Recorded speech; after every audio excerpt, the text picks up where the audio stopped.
এই পৃথিৱীত মানুহে নিজৰ ভুলৰ বাহিৰে সকলো বস্তুৱেই বিচাৰি পায়। কপালত যদি সুখ নাথাকে তেন্তে সেয়া জোৰ কৰি অনা অসম্ভৱ। স্বাৰ্থৰ অবিহনে কোনো কাৰো আপোন নহয়। অলপ দেৰিকৈ হ'লেও সকলোৱে জীৱনত এই কথাষাৰ বুজি পায়। যাৰ মনটো ভাল হয় তেওঁৰ ভাগ্যখন বহুত বেয়া হয়। সম্পৰ্ক ভাঙিবলৈ কাৰণৰ প্ৰয়োজন নাই, আচৰণেই যথেষ্ট। জীৱনটো পাৰ কৰা কেতিয়াও সহজ নহয়, ইয়াক সহজ কৰি ল'বলগীয়া হয়। কিছু এলাগী কৰি আৰু কিছু সহ্য কৰি। দুখ আপোনাক অচিনাকি মানুহে নিদিয়ে, দুখ দিয়ে সদায় নিজৰ আপোন মানুহবোৰে।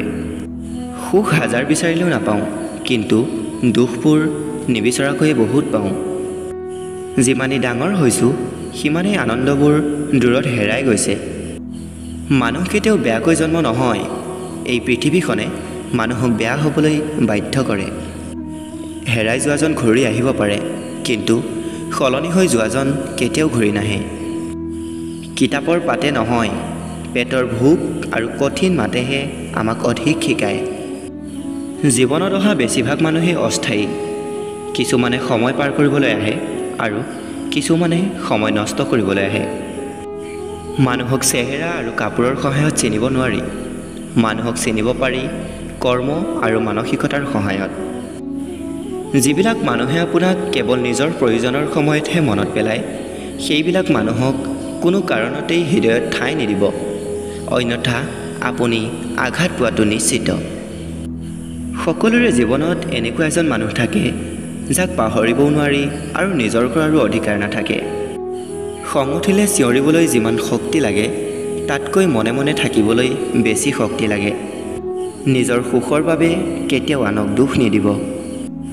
দুখৰ অভাৱ নাই বাবেই সুখৰ দাম বহুত বেছি মায়াবজাৰত। দুখবোৰ পাহৰাৰ একমাত্ৰ উপায় হৈছে ব্যস্ত থকা। সপোন প্ৰত্যেকেই দেখে, কিন্তু সপোনবোৰ পূৰণ কৰাৰ ভাগ্য সকলোৰে নাথাকে। কঠোৰ পৰিশ্ৰম কৰি আৰু নিজৰ ওপৰত বিশ্বাস ৰাখিলে যিকোনো পৰিস্থিতিৰ সৈতে আপুনি সংঘাত কৰি জয়ী হ'ব পাৰিব। কেৱল মাত্ৰ সাহস ৰাখক, আপুনি আপোনাৰ জীৱনটো যিকোনো পৰিস্থিতিৰ পৰা পুনৰ আৰম্ভ কৰিব পাৰিব।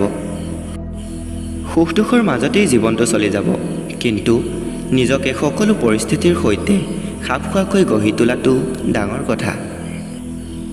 গছৰ পুৰণি পাতবোৰ নসৰালৈকে যিদৰে নতুন পাতবোৰ নগজে, সেইদৰে জীৱনলৈ দুখবোৰ নহালৈকে সুখবোৰ যে কিমান মূল্যৱান বুজিবই নোৱাৰি। যি ব্যক্তিয়ে পৰিশ্ৰম কৰাত বিশ্বাস ৰাখে তেওঁ কেতিয়াও নিয়তিৰ লেখনিত বিশ্বাস নকৰে। প্ৰিয় বন্ধুসকল, ভিডিঅ'টো চাই কেনে পালে কমেণ্ট এটা কৰি জনাবলৈ নাপাহৰিব। আৰু যদি চাই ভাল লাগিল তেন্তে লাইক কৰিব, শ্বেয়াৰ কৰিব। আৰু এতিয়ালৈ যদি চেনেলটো ছাবস্ক্ৰাইব কৰা নাই তেন্তে অনুগ্ৰহ কৰি চেনেলটো ছাবস্ক্ৰাইব কৰি দিব। ধন্যবাদ।